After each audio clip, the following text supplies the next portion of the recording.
NSW Rugby boss Andrew Hore conceded there were significant hurdles to work through in order to lock in a longed-for rugby roadshow home ground. 13,000 came to watch the Waratahs break the drought against New Zealand teams.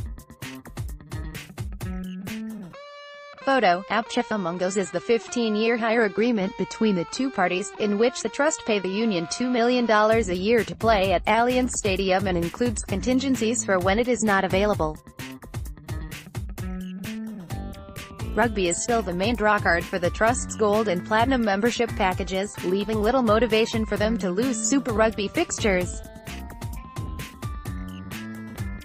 Or remained optimistic that the parties could work through their differences. "We see this as a great opportunity to spread our wings a bit, get out into the community and do some really cool things," he said. "We've just got to work through the political and financial permutations to make that happen. At the end of the day, what people miss is that playing at that stadium generates income that then gets distributed.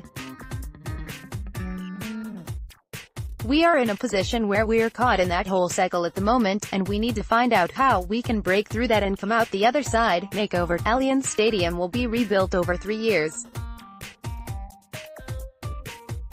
Photo, Janie Barrett. Another issue is timing.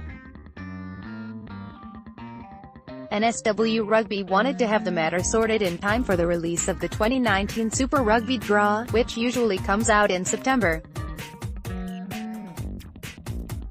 That will be almost impossible to pull off, given the AFL will not release its draw until after that, and the Swans will be the Waratahs' main scheduling obstacle at the SCG. "We may not be able to do everything we want to do," Hore said. "There is a desire for us to look outside of the city somewhere, but we have to assess that situation with broadcasters, hospitality, and public transport considerations, because accessibility was a big indicator for our stakeholders, so there's a whole lot of needs we're going to have to meet, and my concern is that until we've consolidated all of that information and also work through with the SCG Trust and the state government on what they feel is best, they're our key stakeholders from a financial perspective, we're not going to be in a position to make a decision at this stage." Loading. The Waratahs' next home game is not until July, when they host the Sun Wolves in round 18. Despite the side's loss to the Chiefs in Hamilton at the weekend, they are in the box seat to clinch the Australian Conference and a spot in the finals. In Melbourne, the Rebels smashed the Sun Wolves to close within a point of the Waratahs at the top of the conference ladder, but the situation is far from dire for Daryl Gibson's team.